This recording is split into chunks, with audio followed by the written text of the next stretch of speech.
he says in a manner which is more contextually relevant.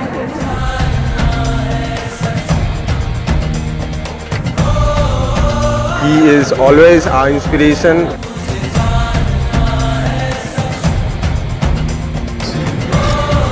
It's definitely an honor for us.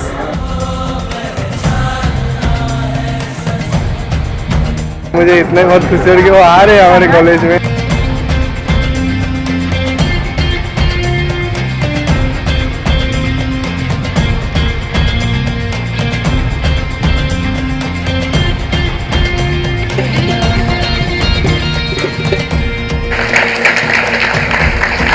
Namaskaram to everyone.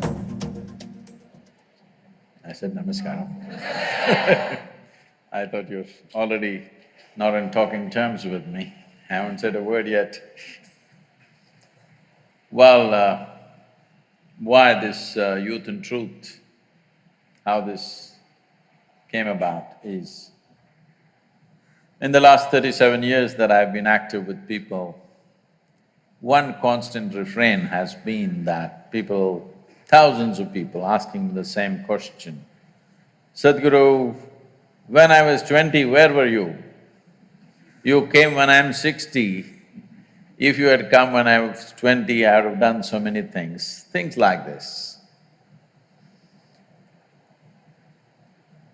So we thought we will step out and meet all those people who are below 25 years of age, because what we call as life is essentially a combination of a certain amount of time and a certain amount of energy.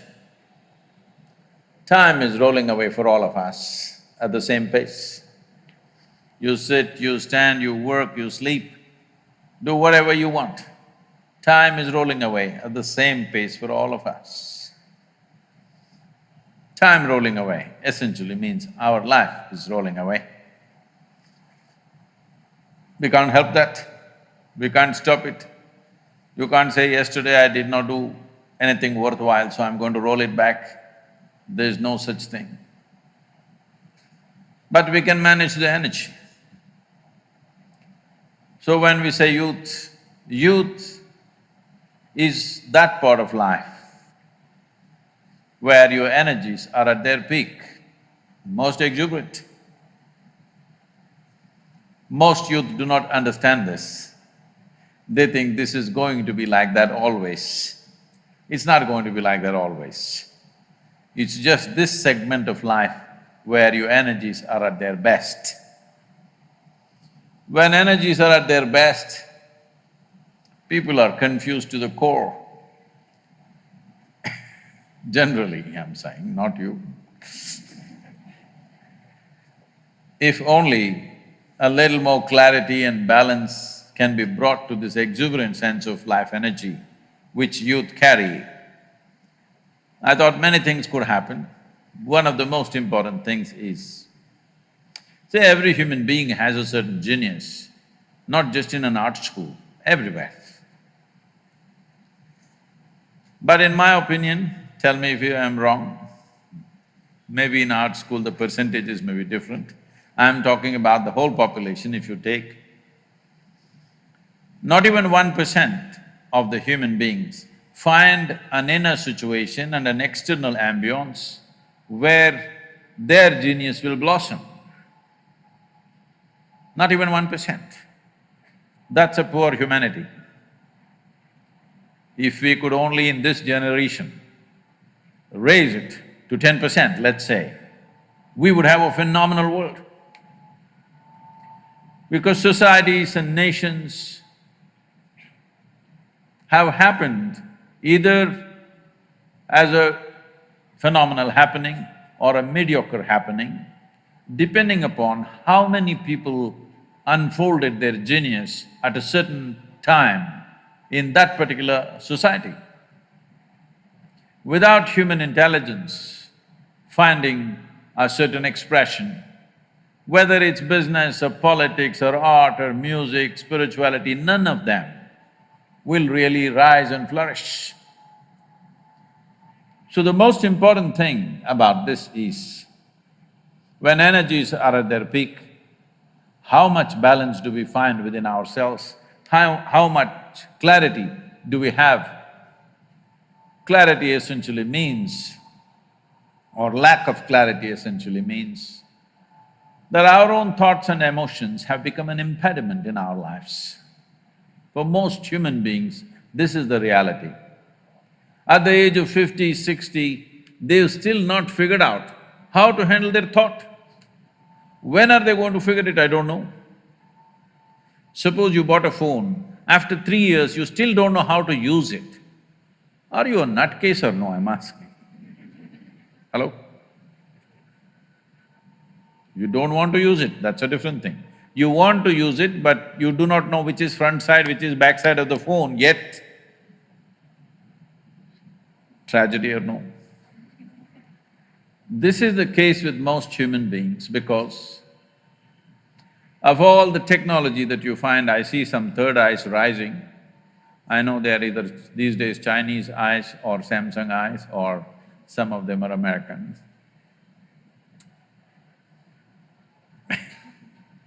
I mean, the phones are rising.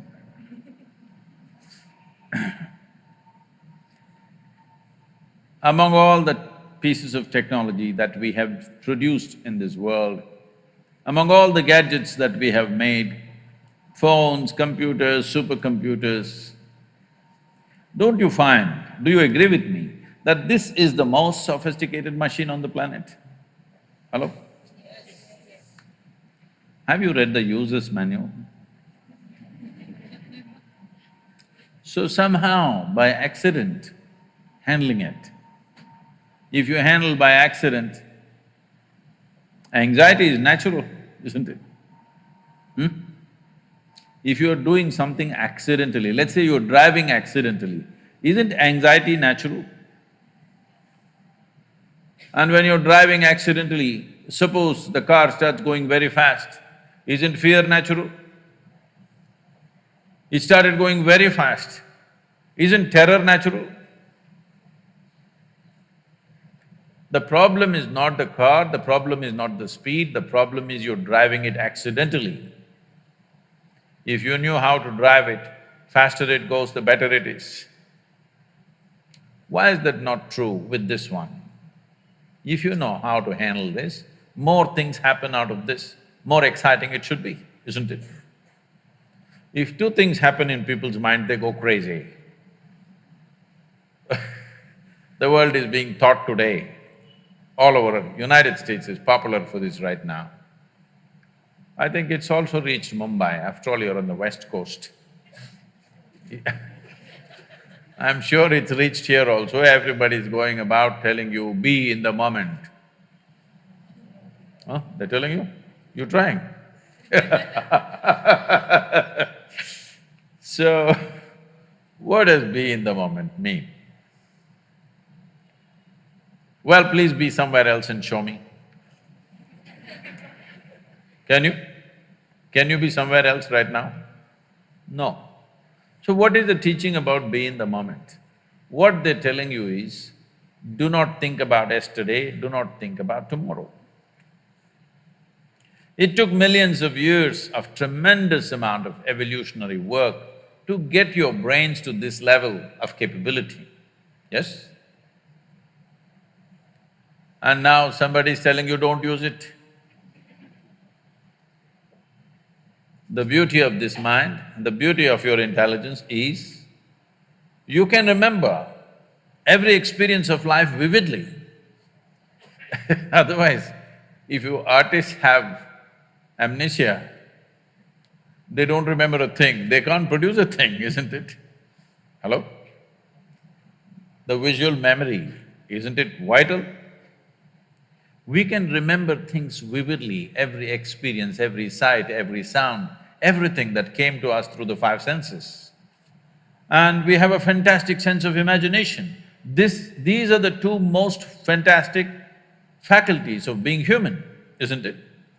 Now they're telling you, do not think about the past, do not think about the future, be in the moment. Anyway, you're in the moment, you cannot go anywhere. Can you? Try please. Can you go somewhere else? No. So they're telling you, your memory and imagination, you must freeze it. The entire human experience is between these three dimensions. We have a vivid sense of memory. Memory not just what you remember. What you call as my body is just a repository of memory. There's evolutionary memory, there's genetic memory, there is karmic memory, articulate and inarticulate forms of memory. Entire human experience and human form is because of memory, isn't it so? If you eat dog food, do you think you will take the shape of a dog in 10 days? Hello? Because this one remembers, there's evolutionary memory in this, you do what you want, this remembers, this has to take only this form, isn't it? And this remembers million years ago how your forefathers were, has it forgotten? No. So this is memory, they're telling you, do not be conscious about that. And they're telling you, do not imagine a tomorrow. Why they're telling you this is, a whole lot of people do not know how to handle their memory and imagination, that's what they suffer most. What happened 10 years ago, they still suffer. What may happen day after tomorrow, they already suffer. They're not suffering life, they're essentially suffering their memory and their imagination. What they should be enjoying most, they're suffering. So somebody is saying, just be in the moment, do not remember, do not imagine. For this, there is a simpler solution. If we remove half your brain, you will be just in the moment. Yes, you will be really being in the moment. The nature of human mind is, you can be here absolutely involved and still think of 24 things. Yes or no? Possible or no? Because they have not read the user's manual, they're trying to operate the phone from the back cover. They think there is something wrong with this one. No, on this planet, this is the peak of evolution, isn't it? Hello? Some of you don't seem to agree. No, I'm not referring to you individually, I'm asking generally. Human beings are supposed to be the peak of evolution on this planet, isn't it so? So we have the greatest neurological system, we have a brain which is flowered into cerebral possibilities, but now we are suffering that one thing so much. Recently, about 4 or 5 months ago, you might have heard about this, it was all on the news. A television anchor from Hyderabad, anybody? Telugu people? Okay. A television anchor from Hyderabad, 34-year-old woman. A young woman jumped off the 5th floor and killed herself. And she left a note saying, nobody is responsible for my death, my brain is my enemy. The only reason we are a dominant life on this planet is simply because you got some brains, isn't it? Otherwise, you are not comparable to any other animal in their capabilities. You're not as strong as an elephant, not as fierce as a tiger, as capable as a buffalo either. Yes, they're all eco-friendly on top of it. The only reason why you're valuable is because of your intelligence, isn't it? But that is the biggest problem. The only thing human beings are suffering is their own intelligence. Yes or no? If you're alone and you suffer, obviously you're in bad company. No, yes or no? I am with you and I suffer, I can say it's because of her I'm suffering. But I'm alone and I'm suffering, bad company or no? So, we thought as a part of this Youth and Truth, we will reach out to the youth and bring as much clarity as possible. For this, you have to shoot your questions. Please. Hello, sir. My question I to have you not is… gotten any knighthood or anything yet. I believe that art is anything that expresses who we are as individuals. What are your views on that? And how can one make the most of one's talent? See, please.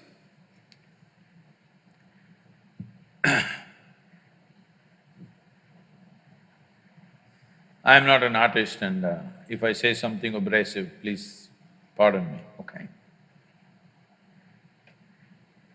There are two ways to do any art, music, art, whatever expressions we make, even spiritual process or business or politics or anything that we do in the world. There are two ways to do it. One is, it is a stamp that we leave on the world. It's a footprint that we leave on the world. This… I was here. Another is, find expression not to myself, but to a larger life that's happening here, which is bigger than me, much bigger than me or you. Give an expression to that. Those who are intent on leaving a footprint, they shall never fly.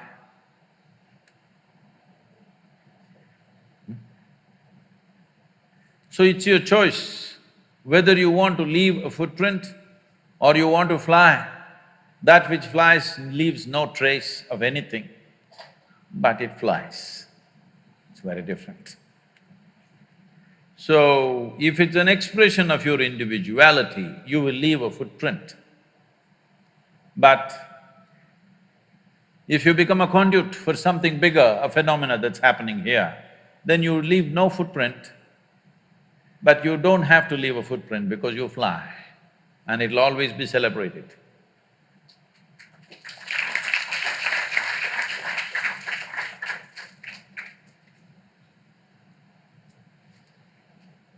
At this rate, you're going to crush everybody, it's better to pass it.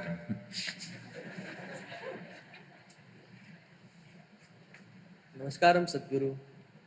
My question is, as you have said for many times, Shiva has explored all the dimensions. Shiva has explored all the dimensions of life, everything he has explored.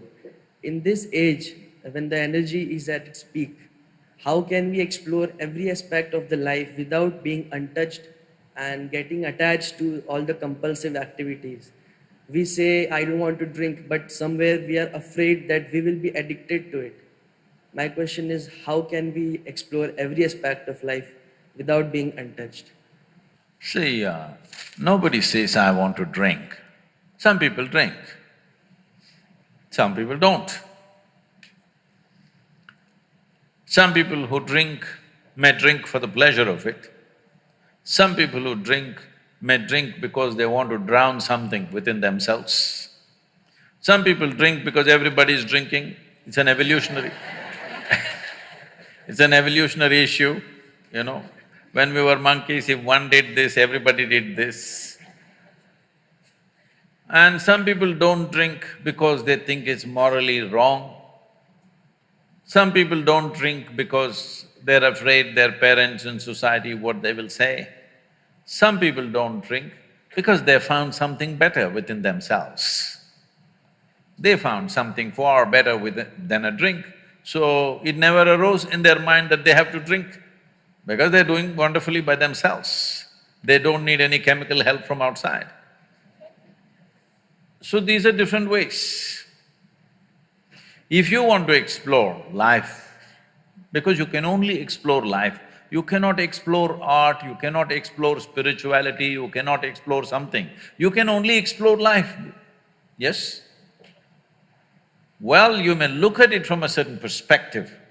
Somebody may look at it in an artistic way, in an aesthetic way, in a musical way, in a spiritual way, but essentially we're exploring life. Even if you are looking at inanimate things, you're only exploring life because nothing happens outside of you.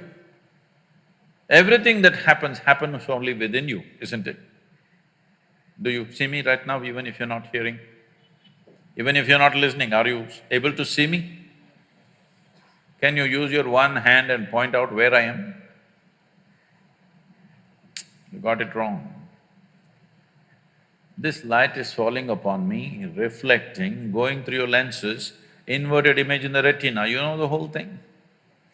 You know the whole story, right? Where do you see me now? Within yourself. Where do you hear me right now? Within yourself. Where have you seen the whole world? Within yourself. Anything that ever happened to you, joy or misery, light or darkness, pain or pleasure, happened only within you, isn't it so? Did you ever experience anything outside of you?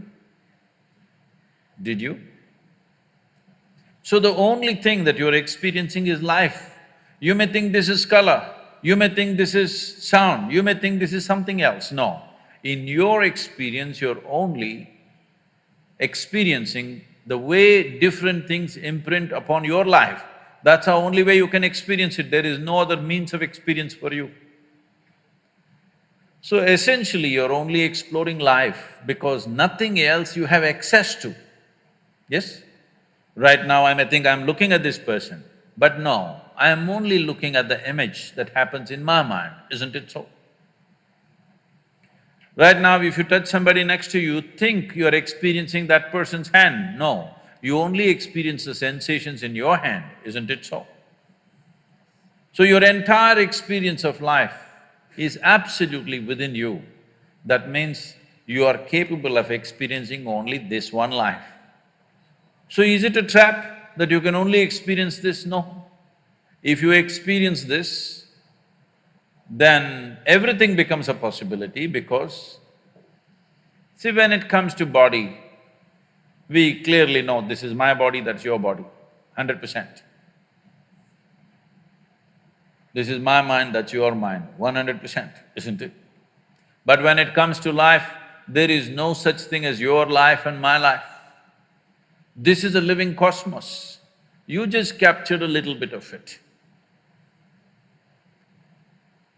How much you captured, how much life have you gathered within you will determine what is the scope and scale of your life. So whether you call it art, whether you call it music, whether you call it spiritual process or whatever the nature of activity, activity is a means to open up your borders of individuality. Well, that first question, is it a way of stamping my individuality? No, it is a way of erasing the boundaries of your individuality so that something larger than yourself happens to you. Something larger than what you think as myself happens to you in your life. This is the purpose of love, this is the purpose of art, this is the purpose of sexuality, this is the purpose of spiritual process. Essentially, that something larger than myself must happen to me. Because only if this happens, I feel trapped inside this. Yes or no? You interpret this in many different ways, but essentially what you're looking for is, you want to somehow go beyond the limitations of your own boundaries. The word yoga, you've heard of the word yoga? Hello? The word yoga means people think twisting and turning is not yoga. The word yoga means union. Union means if you sit here, there is you and the universe. If you sit here tightly fixed with your boundaries, it is you versus the universe. You versus universe is a stupid competition. Hello? Those of you who are like this all the time, it's an absolutely idiotic competition between you and the universe. If you have any sense, you don't compete with the universe because you're a small speck in this universe. How do you compete? This is what individuality means. Individuality means you are head-on with the universe. Yoga means you obliterated the boundaries of your individuality. The distinction between what is you and what is the universe has gone down considerably. If you sit here, what is you and what is everything else is about the same in your experience. If this happens to you, then you will see there is no such thing as my life and your life. There is just one big life happening. This experience is needed. A tremendous experience is needed within you if you want to create something fantastic. If you want to create something brilliant, something unique, something truly of some significance, you need an experience.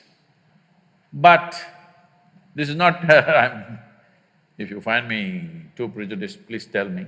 I will tell you why I am prejudiced. The influence of European art on the rest of the world is disproportionately large. There is no joy in the art.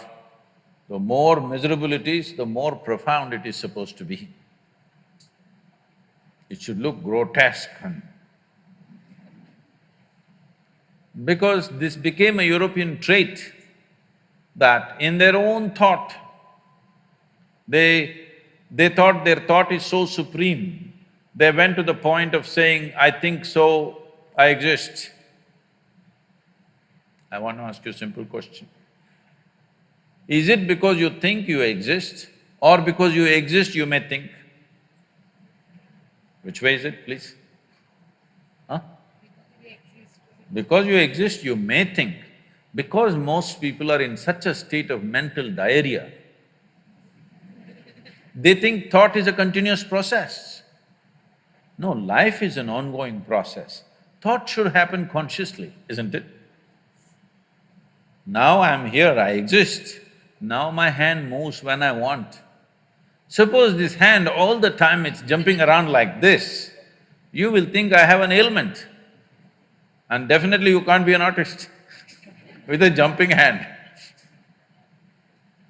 Right now, this is the state of most minds. They're always jumping all over the place. And they think it's normal. It's not normal. But Sadhguru, everybody is like this only. Well, that's how it is in asylum. Everybody will be like that only the doctor will be crazy. Rest will be like that only, isn't it? So, it's important that there is an experience of exuberance, joy, profoundness. But right now in the world, a whole lot of people think only in misery you can be profound. Because it is true that for most people, their pain is the most profound experience of their life. To know profoundness of joy, to know profoundness of love, to know profoundness of exuberance and intensity of life, it takes something more. But if we just stick a pin into you, just a pin, not a sword, just a pin, the pain goes to the core, isn't it? Hello? Just a little pin, 1-inch pin, if I stick it, so deep. So pain becomes profound much more easily. So a lot of people think pain is the source of profoundness. This has to change. Indian art and the rest of the world must get liberated from the European art forms because it comes from deep states of misery, very deep states of misery. Suffering has been celebrated.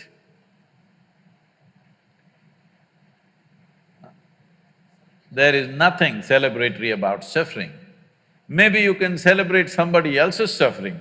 There's nothing celebratory about your own suffering, isn't it? Please. So how Shiva… You still with him only? How Shiva explored his life, the different dimensions, I wanted to ask that also. That's what I said just now without mentioning his name, but what you're referring to as Shiva means that which is not. That means he is not. He is not means what? He is in a state of abandon. An artist should know a state of abandon as nothing phenomenal will ever come out of you If you're doing it self-consciously, if I paint this, how much money will I get? Then you must be a street-side caricature artist. If you want to produce something fantastic, what you consider as myself should go, at least for moments. If not continuously, at least for moments it must go. Shiva means that's what it means. He's not. He's simply not. He's in a state of exuberance. When he's still, he's not. Otherwise, when he gets into movement, he gets into the most intense, dense form, so then also he is not. He doesn't know the in-between. He's on this peak or on this peak. He doesn't rest in between. So, that's why exuberance and abandon is more important than control.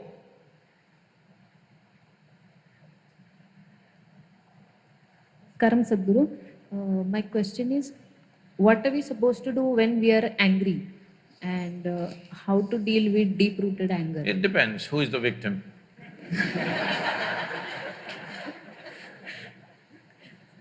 You please. Suppose you're angry with your mother, you behave one way. You're angry with your friend another way. You're angry with your professor, completely different way. Yes or no? So, who is your victim right now? Accordingly, you should do. But now, you are asking this question as if anger is a natural part of you.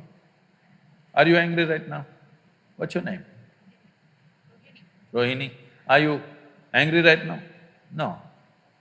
Then why are you bothered about anger? Once in a way you get angry. Yes? You get angry. Anger doesn't happen to you. You get angry. You like it?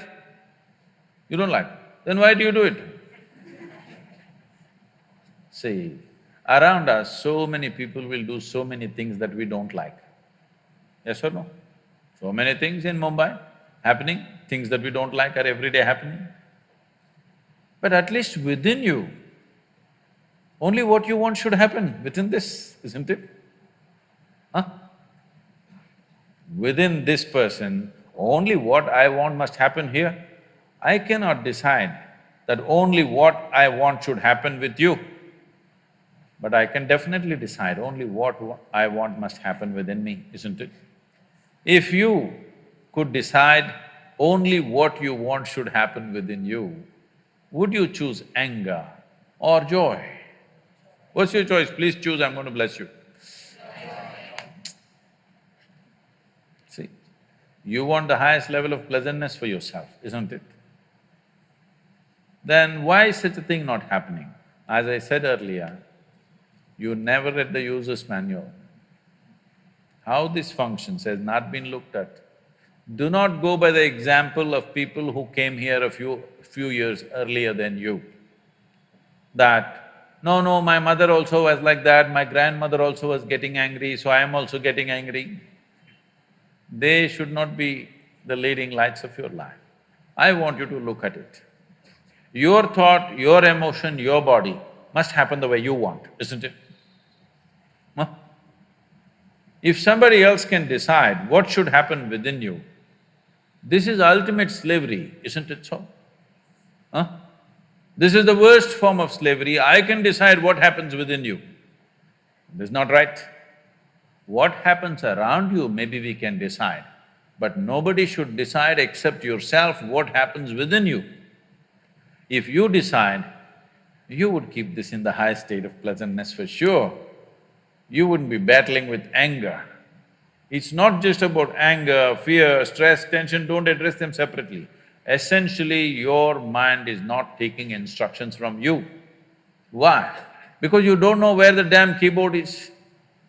Yet, we gave you a supercomputer, you do not know where the keyboard is. So one day you did this, something worked, another day you did this, something worked. You know, have you seen people?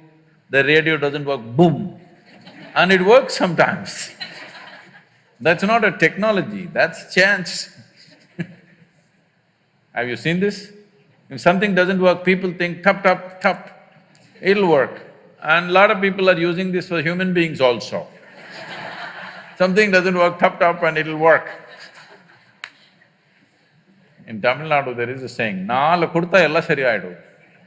That means, if you slap them 4 times, everything will get fixed. Doesn't get fixed like that.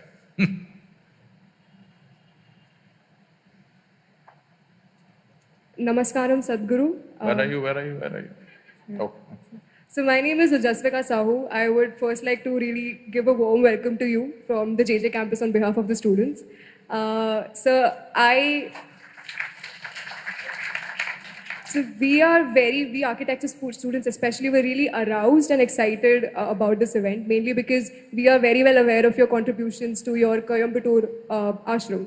So my question is a bit along the academic lines. So we as architecture students have always been taught to build in the context, to look at the culture wherein your site is or wherever your project is going to be built.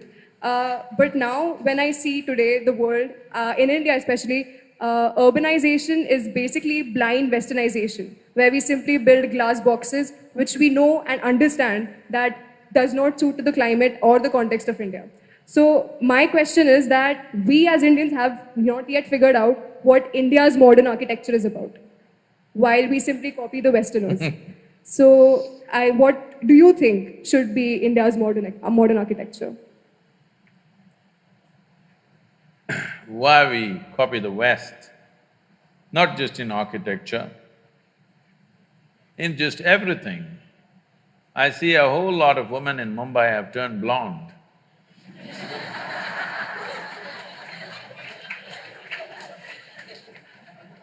I have no problem if your hair turns blue or green or purple or red, but blonde. I have no problem with that color either, it's just that they left us 70 years ago, but they're still living in our minds. At least as a generation, we must stay away from that. When you're completely away, then you can make your hair color whatever the hell you want, but not in imitation of somebody, isn't it? You can make it whatever color you want to paint 7 colors in your hair, please do it, I have no issue about that. But you shouldn't be doing it because some color is superior to your color. That's apartheid, isn't it? Unfortunately, when I see even in United States, a whole lot of African American people have blonde hair these days. All this fight about civil liberties, here it is in the form of hair.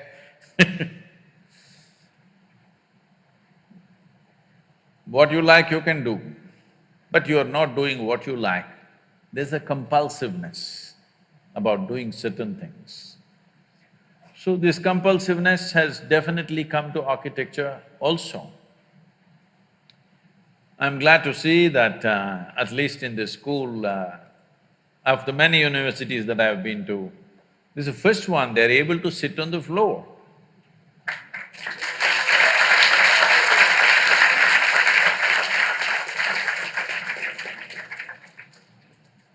Most people are stuck like this, you know. See, I can't sit without a chair, or I can't walk without a crutch. Is it very different, I'm asking? In some way you crippled yourself, isn't it? What are you going to do if I leave you in the forest? How are you going to shit, I'm asking? Yes?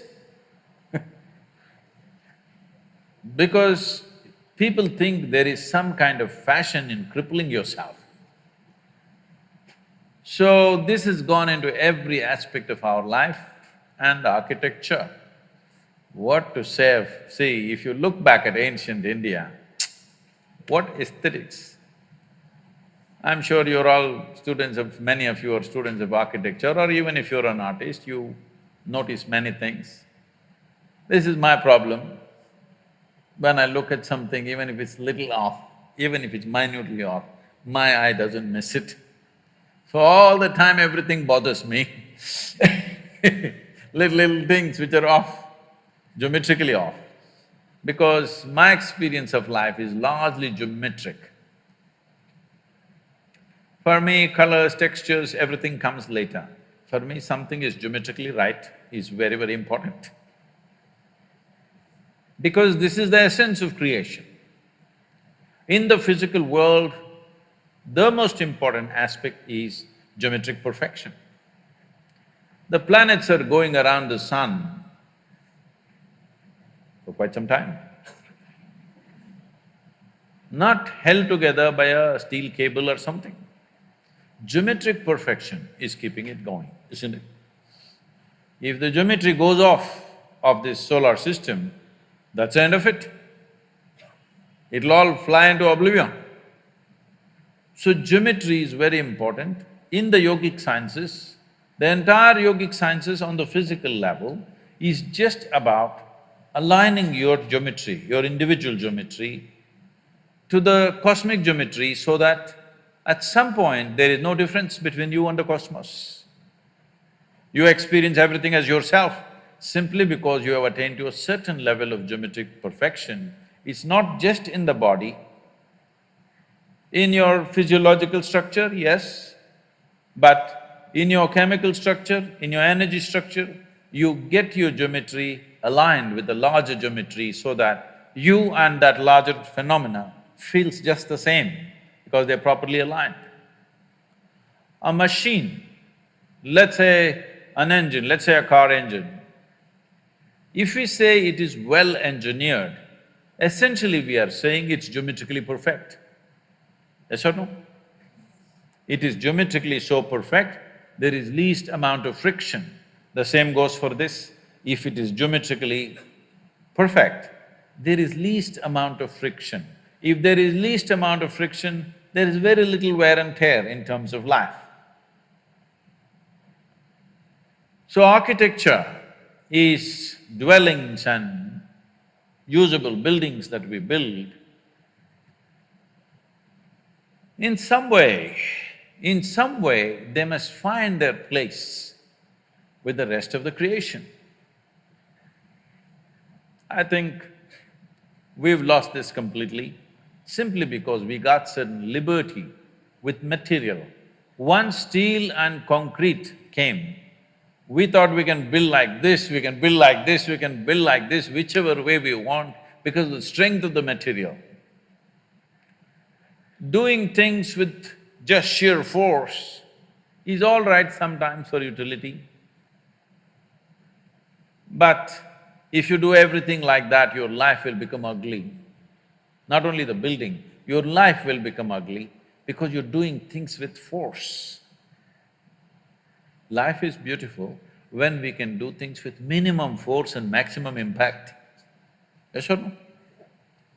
Anything that we do it with minimum force but with maximum impact, then life feels aesthetic and beautiful. If you exert maximum force for minimum impact, that's a crude way to live. So our architecture has taken to this mode simply because we found material where the strength of the material is such, we can do absurd shapes and still make them stand. Something which has no right to stand up geometrically is standing up simply because of the strength of the material. If we withdraw from that excitement of finding new material to more sensible geometry in the world, well, you will see world will feel much better. People will be much healthier physically and mentally if they live in such buildings. There'll be many other benefits. Above all, you will cause minimum disturbance to everything around you. So, when we started designing buildings, now everybody is in appreciation and in agreement, but when I first started talking about it, our own people who are around me, they look at me like this, and once I turn back, they roll their eyes at each other, is he gone crazy? I have… it's not… I have a rear view mirror, they don't understand this. But it took a lot of talking and talking and talking and talking endlessly to make them understand that it'll work.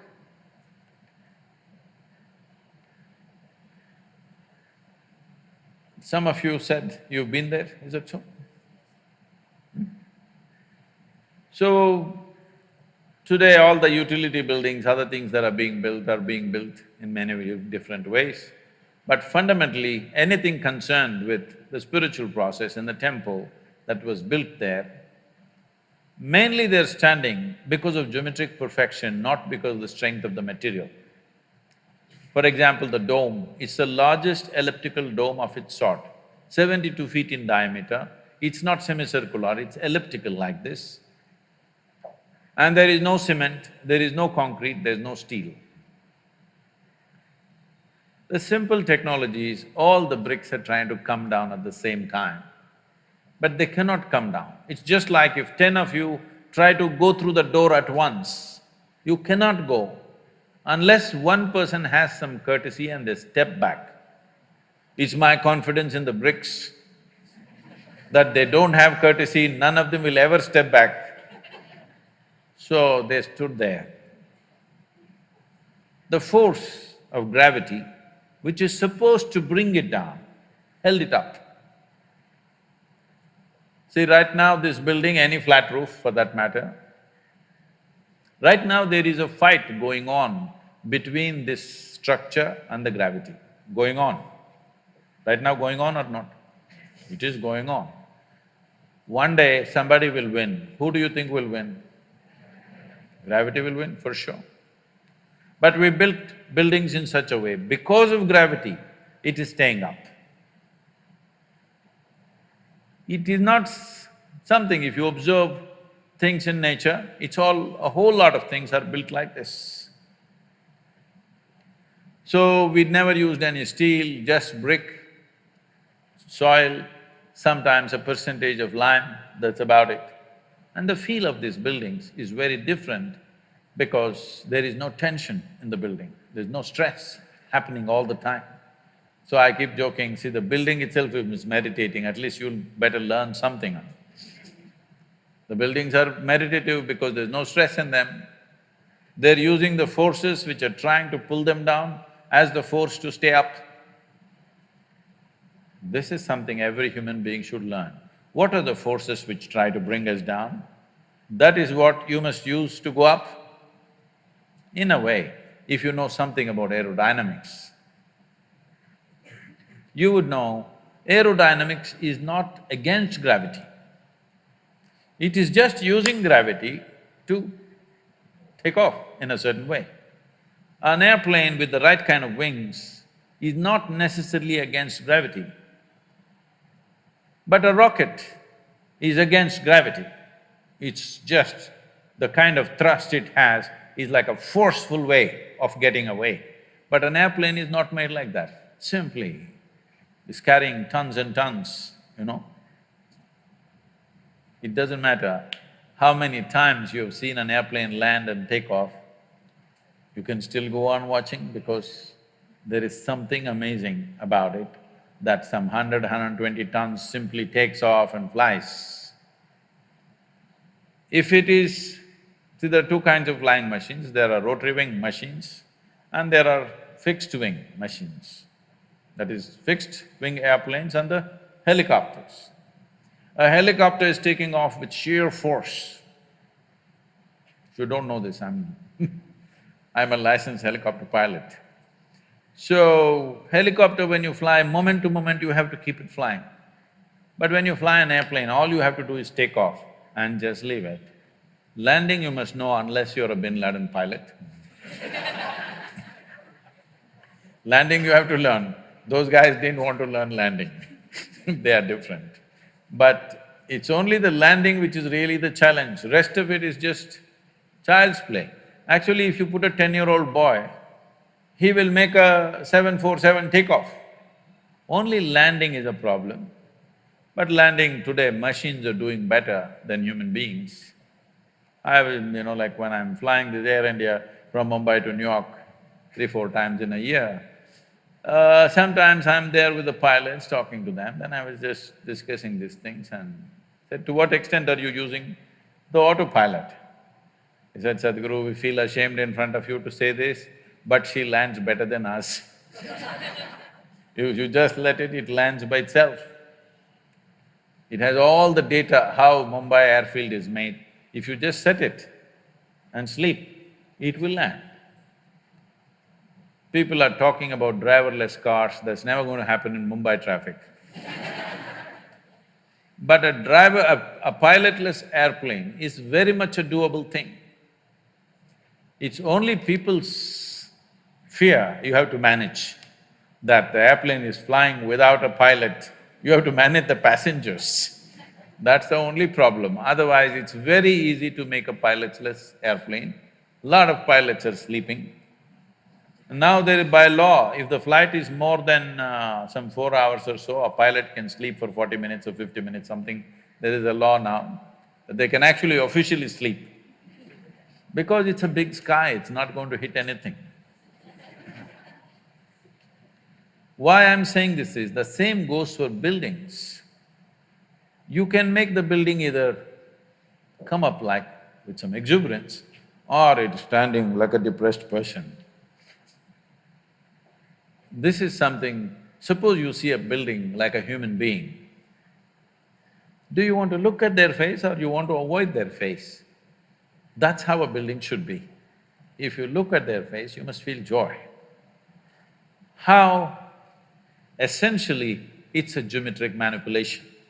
How geometrically perfect it is will give that much sense of completeness to people when they visually see it, because the human eye is one eye on the planet which catches the maximum amount of detail. Because it catches so much detail, most important part of any physical structure is geometry. And some people can consciously catch it, others unconsciously react to it. They like it or they don't like it, that's all they know. But some people can consciously see, okay, this is the reason why it feels like this. So when it comes to architecture, it should not be in terms of European, Indian, this, that. These styles are established at a time when materials were limited, all right? The material available was so limited in those regions, accordingly they structured it, and most of the time everybody copied one architect in that area and that became the culture. That need not be the future of Indian architecture, but India having a history of tremendous aesthetics, and if you go to the ancient temples, you must come to the south because North India, most of the temples, the ancient temples are all gone. The new ones that they have built is all put up in a hurry. When they got a chance, they put it up like, you know, how they put up Ramlala, suddenly in 2 days, like that. But if you come to the south and see, one amazing thing you will see is their sense of geometry, unbelievable. How they arrived at this sense of geometry, 1,000 years ago, 2,000 years ago, absolute geometric sense in their mind. Well, you have seen the Kailash, I'm sure, at Ellora, the Kailash temple. You have seen Belur Halebeedu, have you?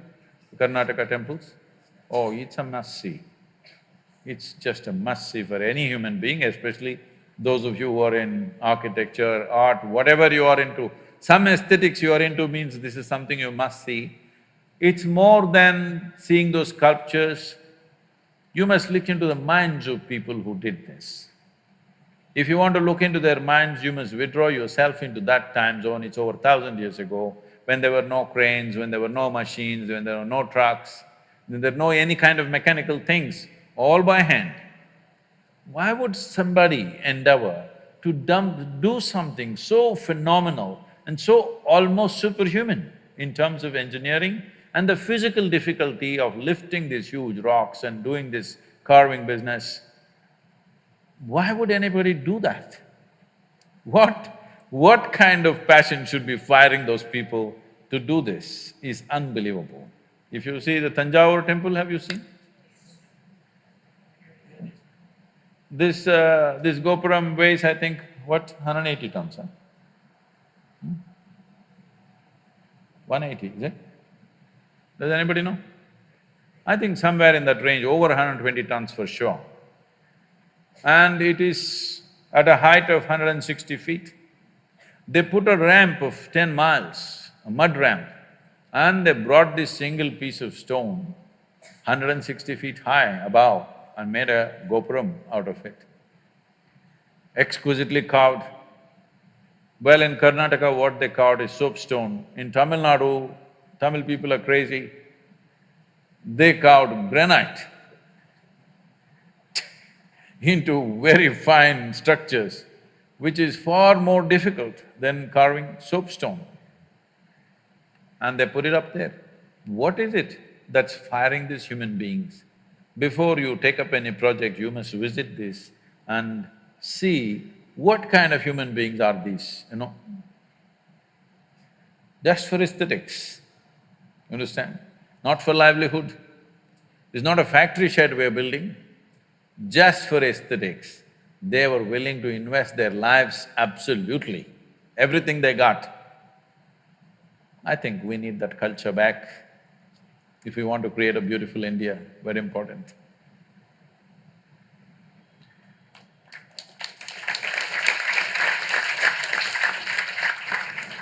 I had a question. How do we learn to say no? When you know that something is… like saying yes would affect you in an adverse way, but still You must send your WhatsApp message, no. Because it happens with me a lot of times that I want to say no, but thinking of what the other person would feel, I tend to say yes. So how do we stop that? I know in what context you're asking. No. That's not what I meant. That's not what I meant.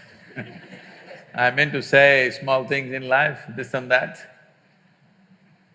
But I've been always encouraging people to say yes and yes for everything. Yes or no, if I ask. People around me always say, Sadhguru, it's always yes, tell us what. So for you to say an absolute yes to everything, one important thing is you must create an atmosphere of integrity and trust. If you create an atmosphere of absolute integrity and trust, all of us can say absolute yes when we know nobody will misuse our yes. We can all say 100% yes for everything, isn't it? That's what we should strive for. If it's not possible in the whole world, at least we must create small circles where we can say yes and there is no problem. Nobody misuses a yes. Very important. Very important for healthy unfolding of every life, that you need at least a small cocoon of life around you where you can be a total yes. Without fear or favor, you can be an absolute yes. This you must create. If you don't create this, you will always live in fear. Being exploited is one thing. Living in a fear of exploitation is actually more damaging than exploitation itself. So today we are creating a world where, well, there is some reason for it also. There is reason for it also. I am not trying to live in some utopian world, I know how the world is, but I am saying you must create your own little world where you can say yes without any consequence to the yes. It's important. If we do not do this, then we will always live in walls. No is a wall, isn't it? In India, nobody says just no. They'll say, no, no, no, no, no, no. Have you seen this? Nowhere else it happens, only in India. No, no, no, no, no. They think one no won't stop them. No is a wall, yes is a doorway, isn't it? If you open your door, a devil could come in or the divine could come in. The fear that devil may come in, if you close the door, you have also closed the door for the divine. What an unfortunate life, yes or no? You not only closed your door to negativity, you closed your door to everything because some negativity once came through your door. Don't do that to yourself. Once you live here, there are dangers of life, of course. But because there are dangers to life, if you close all possibilities to life, that'll become a very absurd and sad life. The walls that you build for self-preservation are also the walls of self-imprisonment. If you build a wall to protect yourself today, after some time, this is your prison, isn't it? So no, no, no, no, no. You built a wall around yourself. Can I say yes to anybody for anything? No, that's not possible. We've still not created that kind of a world. That's too high up there. That's why you must create at least a little world where you can say yes without consequence. Very important. My question is, how does one deal with insecurities? Oh. Please. How does one deal with insecurity? Life is insecure. There is no security about life because… Shall I reveal a secret to you? However young and healthy you are, you're going to die one day. I'll bless you with a long life, but you will die one day. Is it okay? Is it okay? No? So you can die joyfully or you can die crying, it's up to you. But anyway you'll die one day, yes or no? If you say, I don't want to die, today you start the chanting, I don't want to die, I don't want to die, I don't want to die. All that'll happen is you will not live, but you will die. Yes? The fear, I don't want to die, will make you not live, but it will not make you not die. Anyway, you will die. Coming to terms with mortality is one very important thing. If you don't come to terms with mortality, you're living in a fancy world of unreal world, not in the real world. The real world is, we come and go. So many countless number of people have come and gone before us, isn't it? You're in an institution from 1857. I was just wondering how they started an institution in that year because in that year there was such turmoil all over the country. 1857. Lot of upheaval in the country, but somehow somebody managed to start an institution.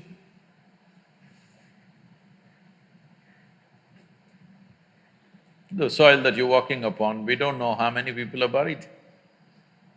Yes or no? All these countless people, a number of people who walked this planet before you and me, where are they? They are all topsoil. Yes or no? This will also become topsoil one day, unless your friends choose to bury you real deep, fearing you may rise from the dead. There have been certain instances. This happened. There was an old couple in Texas, over 75 years of age. It was their dream to go to the Holy Land or the Jerusalem. But because of business and then children growing up, going to the university and their marriages and da-da-da, they never made it. When they're over 75 years of age, they made the trip to Jerusalem. Jerusalem is a place where every cobblestone reeks of history. So they walked that pathway where Jesus is supposed to have walked, they went to that place where he's supposed to have walked on the water, and many things like this. They were overwhelmed by this whole experience. And unfortunately, the lady had a heart attack and she died. Then the man was preparing to take her body back to Texas. But then the local people approached and said, see, Jerusalem is the Holy Land. This is the right place to die. She's done the right thing. So let's do all the rituals here and bury her here. And it just costs you $25,000. Because if you take her back to Texas, just the transportation costs $18,000 and local charges, and in America the cemetery charges are very heavy. All this put together, you will spend much more money, and above all, she's chosen to die in the Holy Land. This is where she must be buried, let's do it. The man said, no, I'm taking her back to Texas. They said, see, you're very distressed because of your wife's death. You're not able to think straight, we can understand. So we will give you a super discount, $15,000. This is a haggling place, you know. Let's do it. The man thought about it and he said, no, I will take her back to Texas. Then they said, see, it doesn't make sense. I can see you're very distressed. You lost your wife of 45 years, so obviously you're very distressed, you're not thinking straight at all. We can understand this just because of that. You are an American and you are from Texas, so we give you an absolute super discount, $10,000. Let's do it. Come on, let's do it.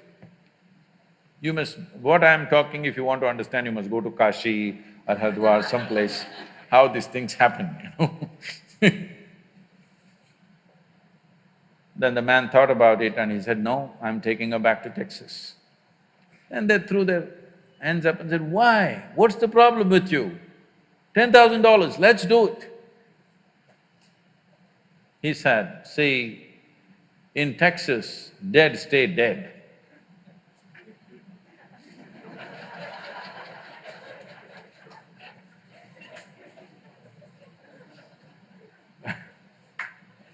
So, if you come to terms with your mortality, security, insecurity, all these things will go. You are living on a daily basis as if you are forever. The fundamental awareness that this is mortal, this is here only for a limited amount of time, if this was a a normal conscious thing for you, you would put your life to best use, for sure. And if you come to terms with that one thing, there would be no insecurity because there's nothing to gain, nothing to lose in this life. You came with nothing. Whatever the hell is happening, you're on the profit side. Yes or no? Huh? Isn't it so? Did you come with investment? No. You come with nothing, so whatever the hell is happening, you're always on the profit side, isn't it? And anyway, they don't allow you to take a container in the end. So all you have is how profound, intense and beautiful is your experience of life. So don't make too much fuss about it. You're acting as if you're going to lose something. No. There's nothing to lose, nothing to gain because you come and you go. You may think, oh, my life. No, it's your life on this planet is like a pop-up. On the computer screen, you've seen these pop-ups? You just pop up and pop out. In the meantime, will you rise and shine is the only question, all right? So if anyway you shine, sometimes you may be seen by people, sometimes you may not be seen by people. The important is you are shining within yourself and that's all that matters. If people have eyes, they will see it, if they have no eyes, they won't see it, that's their problem. But you are living an intense and profound life, that's all that matters here. If you understand this and if you bring this into your life, insecurity will not happen because security can happen only in death. Yes or no? People keep asking me, coming to me and asking me, Sadhguru, please bless us, nothing should happen to us. I say, hey, what kind of blessing is this? My blessing is let everything happen to you. Everything that's life must happen to you. Have you come here to avoid life or have you come here to experience life? Please, you must make a decision right now. Have you come here to avoid life or to experience life? Experience life. All the different dimensions of what this life holds must happen to you, isn't it so? If you come to avoid life, there's an ocean right here. You can jump into the ocean. See, if you want to avoid life, you must die. It's a more efficient way of doing things, isn't it? You're alive and you try to avoid life, it'll become miserable. If you feel insecure, that's what you will do. You will try to avoid life. When you're alive and try to avoid life, it'll cause immense misery. When you're alive, you live. When you die, you die. Don't get up from the dead. Namaskaram Sadhguru. I am Alina Jacob, a student of third year architecture. My question is, we live in a society where people are where we find people who are extrovert and introvert in nature. So the people who are extrovert, they are confident enough to express themselves, but meanwhile in this competitive world, people who are introvert, will they ever be able to make a stand or mark as good as the way the extroverts do it? And even if they manage to reach somewhere in life, will they continue to be an introvert? See, the difference between this extrovert or introvert is, or what these two things are is, it's like mistaking your exhalation for inhalation and inhalation for exhalation. There is no such thing as extrovert or introvert, do not classify people like that. Some people see that they need to act and reach out. Some people see there is not much need for that. So maybe they are not on the Twitter and Facebook and whatever, this doesn't mean they're introvert. They have a life of their own. We should not judge people like this. Every human being has a right to be whichever way they want. But now the question is, if I am not extrovert, will I be able to do things in the world? That's a main aspect of the question.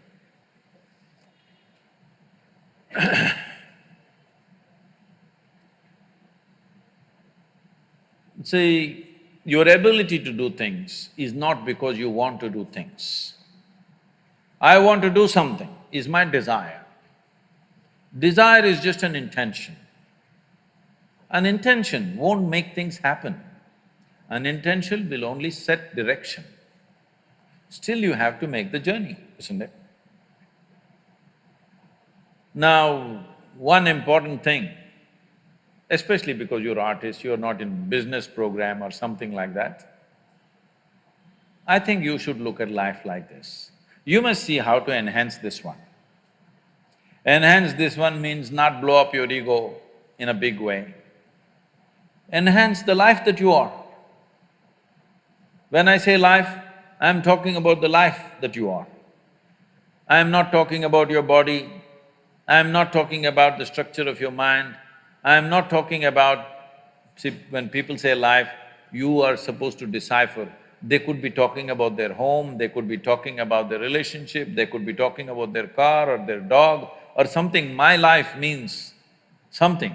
I am not talking about that, I am talking about the life that you are. Are you alive? Are you really alive? or just a bundle of thoughts, emotions, ideas, prejudices, opinions. Most people are just this. Because of that, we make conclusions, this is an introvert, this is an extrovert, because without conclusion, you can't have a thought. You need conclusions and conclusions and conclusions about everything. Now I need to conclude, this is introvert, this is extrovert. Otherwise, my thought every time freaks, okay, who the hell is she? But human faculties are such, I don't have to conclude, I can just look. This moment how she is, that's all that matters. Yesterday how she was, doesn't matter, isn't it? And tomorrow how she's going to be, you have no clue. Yes or no? Do not fix life, either yours or anybody else's. Do not fix it, because what you're calling as human life is a possibility. To make this possibility into your reality, you have to travel a distance. Do you have the courage and the commitment to travel the distance? That's all the question is. It doesn't matter what is your level of intelligence, what is your level of capability, introvert, extrovert, this, that, doesn't matter. Do you have the courage and commitment to make the possibility into your reality? That's all the question is. So, if you focus, whatever you're doing right now, it doesn't matter what it is. How simple an act you're doing right now, it doesn't matter. If you're absolutely devoted to that you're doing right now, depending upon various aspects, things will unfold. But because of Western influences, we've become too goal-oriented. Goal-oriented means we are interested in the consequence, but we are not interested in the process. If you're not interested in the process, you should not be an artist. If you're not interested in the process, you should never design a building because it's going to land on somebody's head. Yes? Process is an end in itself. If you are absolutely devoted to the process, depending upon various aspects, something will come out. But now we are interested in the consequence, not in the process. This goal-orientedness, I want to get there, I want to get there. Where the hell do you want to get? No, I want to win the race. See, if you treat life as a race, if you have to win it, you have to get to the finish line soon, isn't it? You want to? Hello? If you get to the finish line ahead of all these people, you won the race. You know what the finish line is? We'll be negotiating where to bury you. So, particularly being in creative arts, don't ever think of a goal. What should I become? How should I be? What should I create? Don't worry about these things. If you're devoted to the process, something will come out. Something more beautiful than you imagined will happen because you're devoted to the process. Without devotion, I'm specifically using the word devotion because people think devotion means going to the temple, church or mosque. No, without devotion, either in sport, art, music, spirituality, politics, business, anything, any arena of life, has anybody done anything truly significant without being absolutely devoted to what they're doing? Have they? No, mediocre things you can do. So do not think of art and aesthetics as a way to earn a living. Living will happen. Living will happen. This is what I'm promising people of all professions, no matter what, especially if you're an artist. If you have problem with bread, you come to me. I will make sure you have a roof and a bread. Only thing I want to see is, you're focused on something, I don't care what. Nothing came out of your focus, I don't care. But I want to see you focused on something. I can't stand unfocused people, that's all.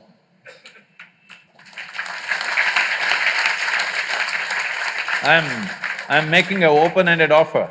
Anybody who's worrying about bread, you just come to me. I'll make sure you eat for the rest of your life and you have a place to stay. But I want to see you at least 12 hours a day focused on something, whatever the damn thing is. I won't ask you what you're focused on, but I want to see you focused. Because if a human being stays focused on something, inevitably it'll yield. How can it not yield? The universe will yield to you if you're focused. Namaskaram Sadhguru, my name is Muskan Bafna, and my question to you is that many times in life we face situations where we don't know what next. We don't know what is going on right now. We are completely blacked out. And at that point of time, our friends, our parents, we are given this one suggestion, be positive. But when I don't know what's going on, how do I be positive? And at that time, clarity seems more important than positivity. So how do we place the two? So what they're calling it as positive is confidence. Have confidence, don't worry. Confidence without clarity is a disaster. Yes. If you cannot see clearly, at least you must be hesitant. If you're confident, you're going to walk into something. By chance you may escape sometimes, but what comes your way you don't know. So it's not about being positive, negative. The important thing is, at this stage in your life, you just focus on enhancing this life. Don't worry about what it will yield. You should not worry about what this life is going to yield. What it yields depends on times in which we are, many other aspects of life. But if this is an enhanced life, it will yield something worthwhile. Doesn't matter what it yields.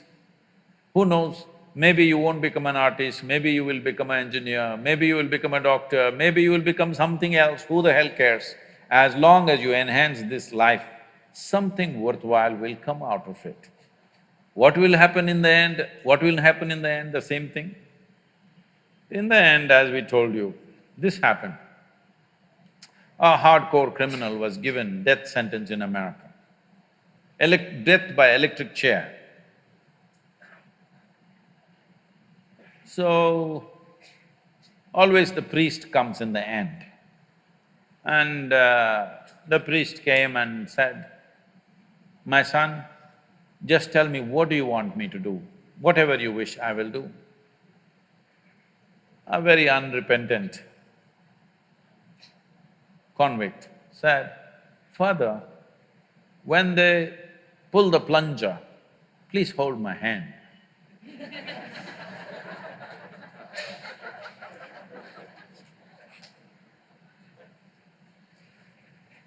So, very positive.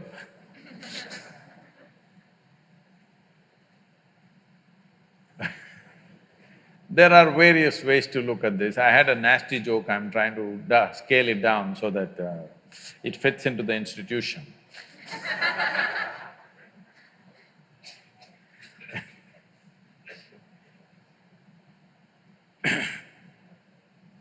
See,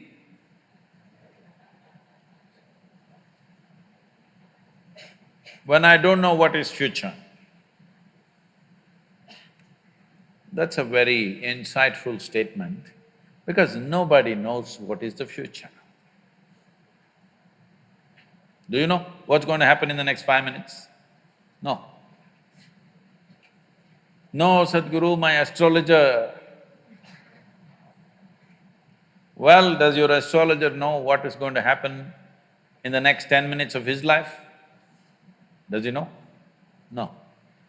He does not know 10 minutes of his life, but he knows your entire life. It's a fantastic thing, you know. So, you don't know future, isn't that a great thing, fortunately? Suppose you know your entire future, would you not want to commit suicide right now? Huh? Isn't it wonderful that in spite of all your brains, you can't figure what is next moment? Hello? Isn't it wonderful? Have you ever seen a suspense thriller movie? Have you? See, right now, there's a very wonderful suspense thriller in the local theatre. None of you have seen it. I have seen it. Shall I tell you the story?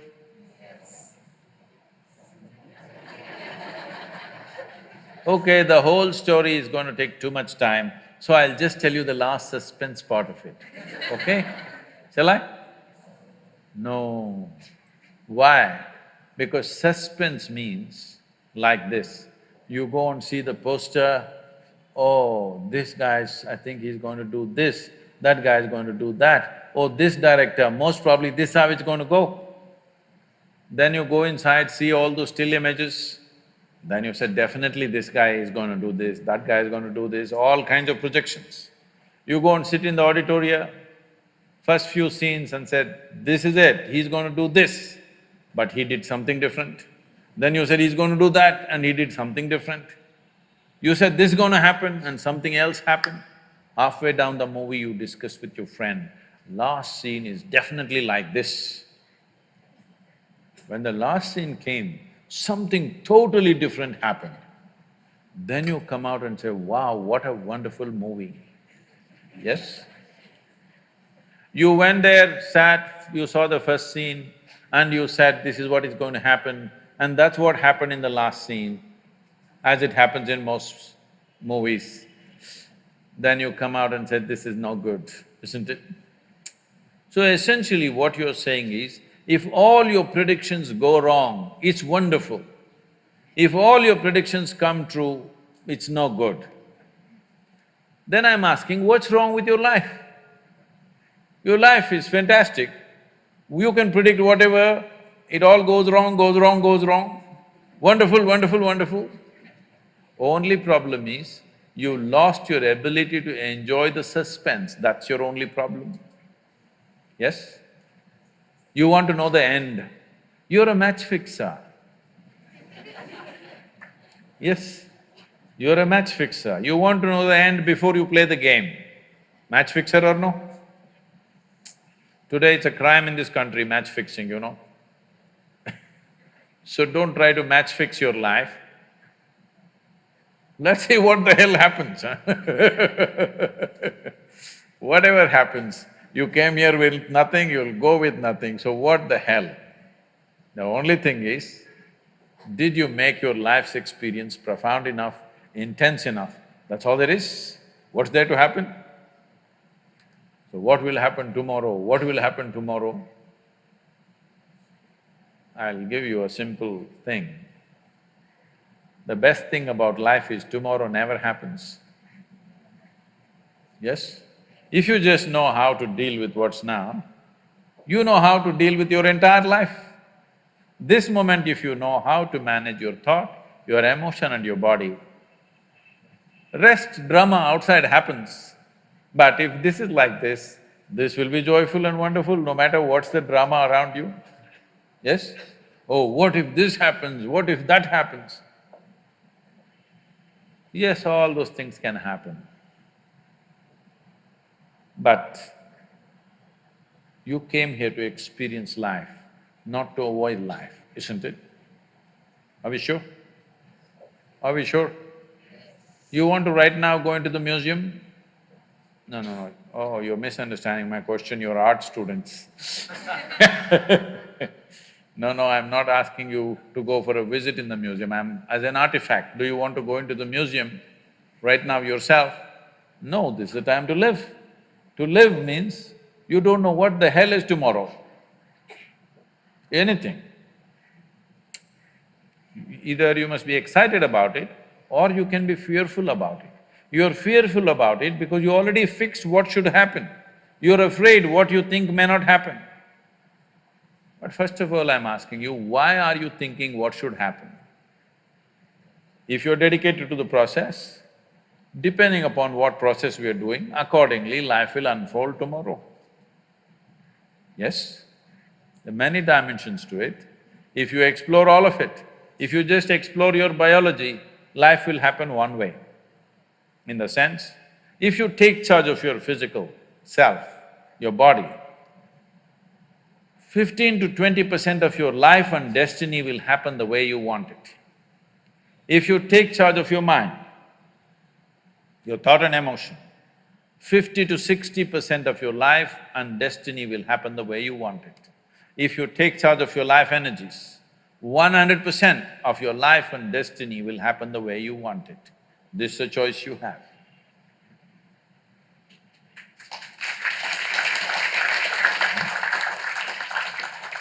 I think I must leave before I'm ousted.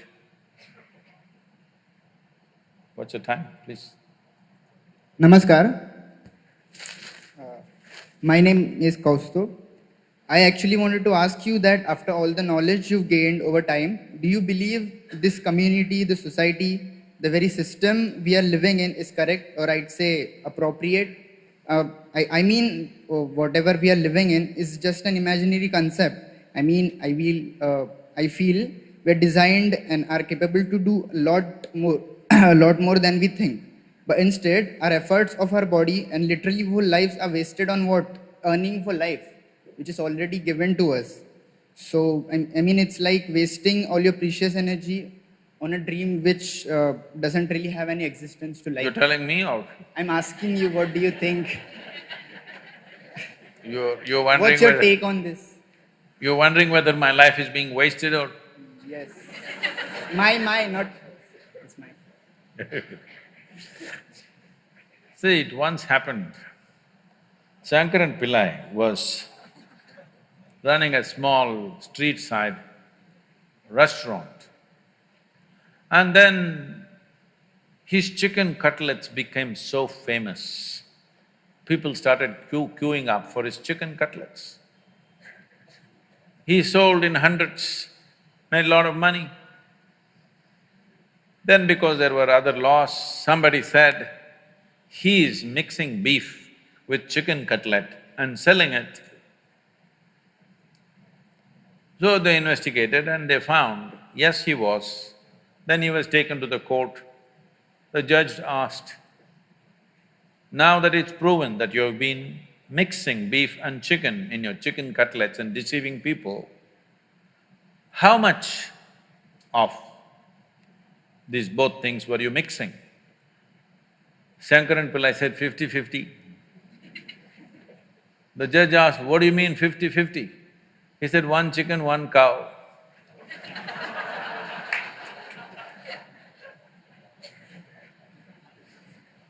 So, the chances of your life being useful or wasted in a society is 50-50. You have to decide whether you're a chicken or a cow.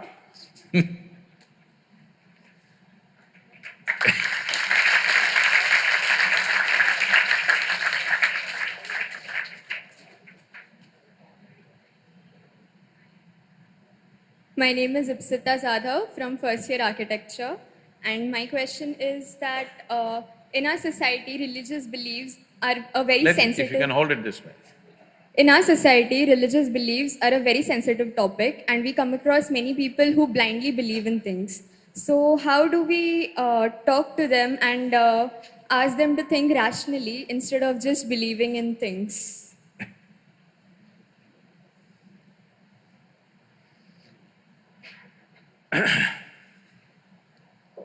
See,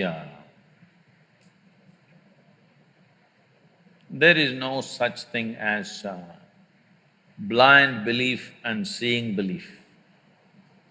Belief is only because you cannot see something. You don't believe things that you clearly see, isn't it? You see them. For example, do you believe that you have two hands, or do you know that you have two hands? Huh? You know. Can somebody argue with you and prove to you that you have no two hands? If their argument becomes too overwhelming, one slap in the face, they know you got hands. Proof. The power of proof. But let's say I'm walking into trouble. Let's say if I ask you, do you believe in God? Some people say yes, some people say no. Why do you believe? Because you're not sincere enough to admit, I don't know, isn't it? The fact of the matter is, many things that we do not know, we believe.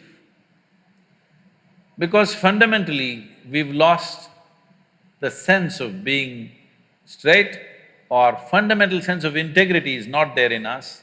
We believe things which we do not know. It is so wonderful and human of you to simply admit what you do not know as I do not know, isn't it? What I know, I know. What I do not know, I do not know. Isn't it wonderful? And I do not know is a tremendous possibility. Only when you see I do not know, the possibility of knowing arises in your life. The longing to know, the seeking to know, and the possibility of knowing becomes a living reality in your life. And when you see I do not know, when you profoundly realize I do not know, you will have an awakened intelligence which is always on. If you believe something, immediately it'll go to sleep. For example, you're all architecture students. What do you think, is the planet round or flat? Tell me whatever you think, it's okay with me. Is this planet round or flat? Round? Flat? You from Bangalore? Bangalore, a book became popular, Earth is flat, you know. Is it round or flat? It's round. And the damn thing is spinning all the time.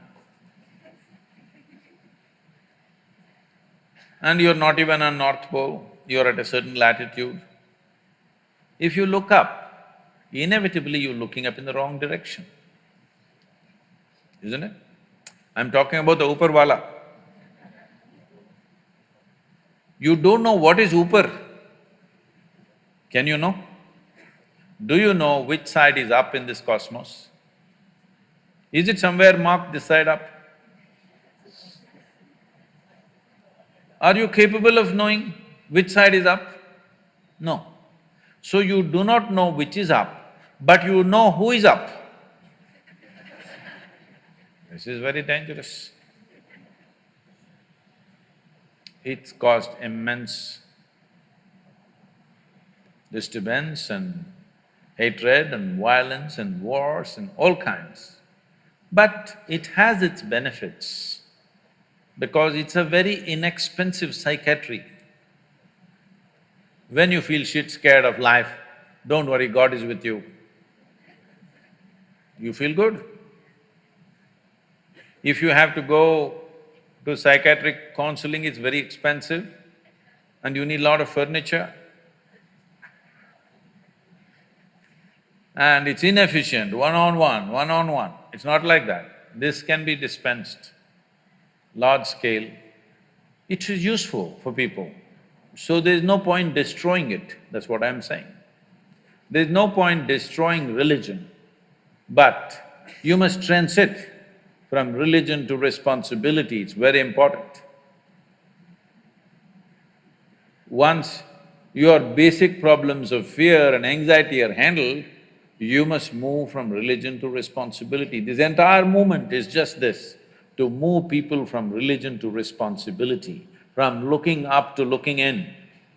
Because everything that a human being can explore is within, not up in the sky. Yes or no? If there is anything worthwhile, your joy and misery, your intelligence and stupidity, your nonsense and all the most valuable things, everything is within, isn't it so? If you don't explore this interiority and you're looking at the sky, sometimes the birds may decide to do something on your face. That could enlighten you. Yes. And right now, what's happened is,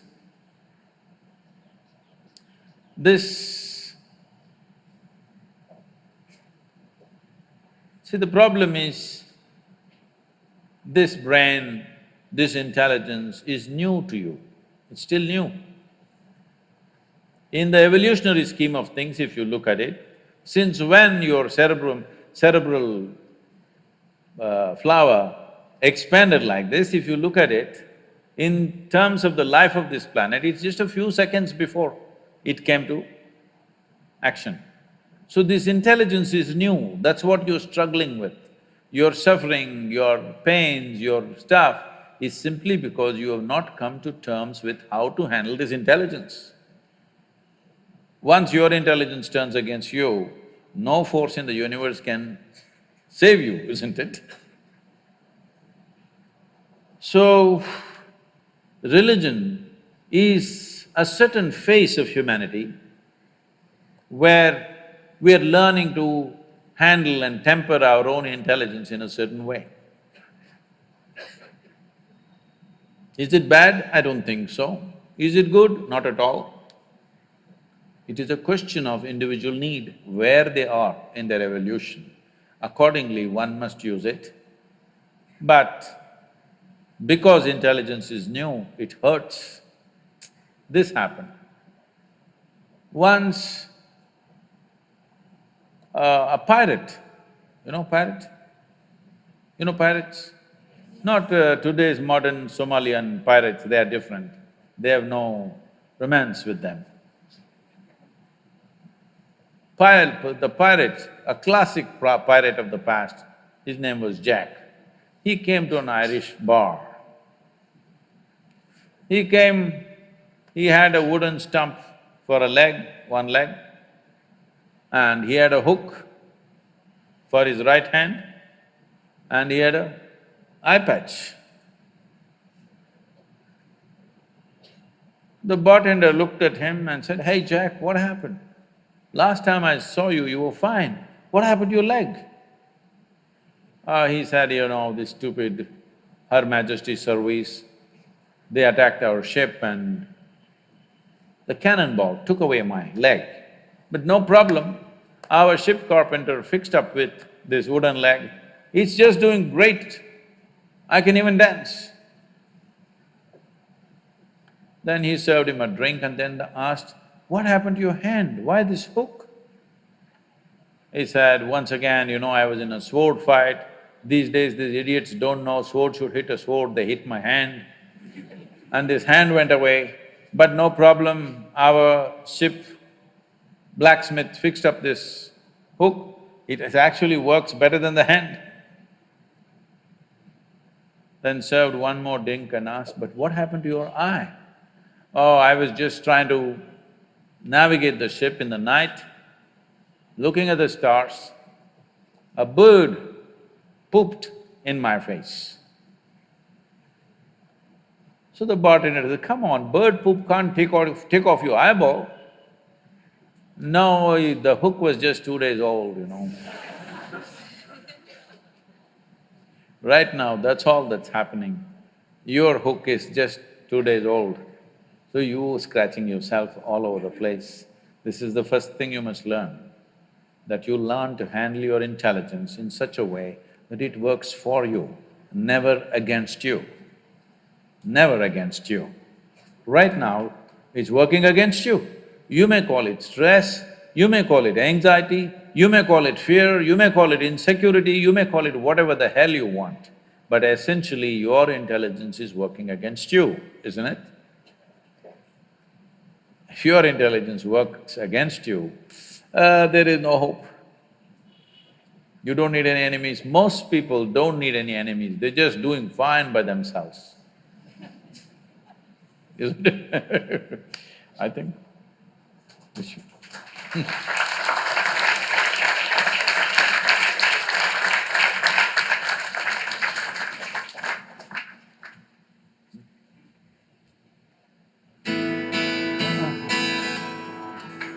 So, I would like to make use of this opportunity to tell you that, as we said earlier, India has been a land of tremendous aesthetics thousands of years ago.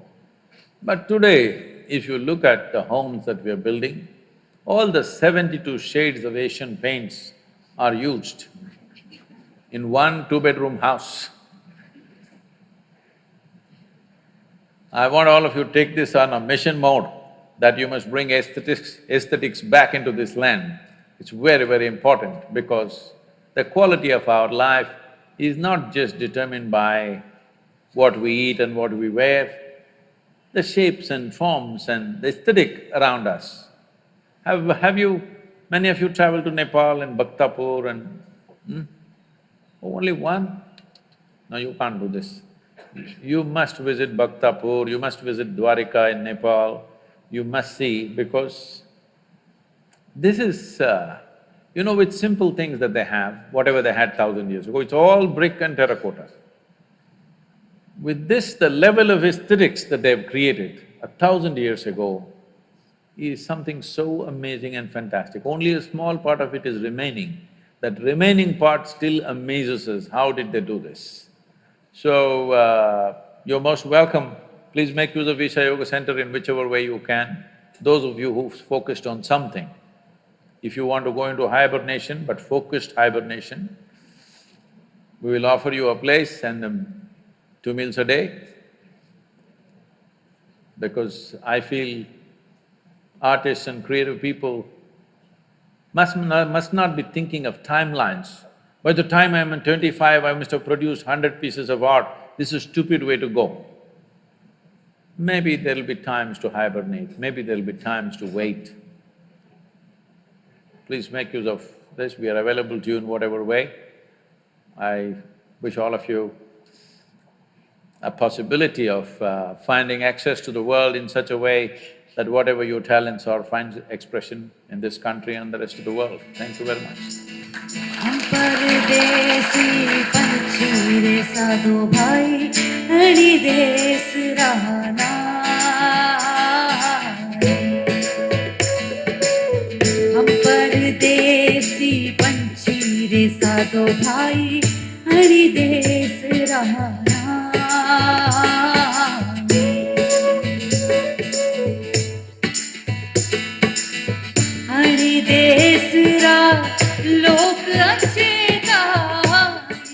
It was really nice. I mean, how we think and how he thinks is completely different, and it just gave us a a point of view that how actually you should start thinking about our culture and how we should promote it. Thank you, Sadhguru ji.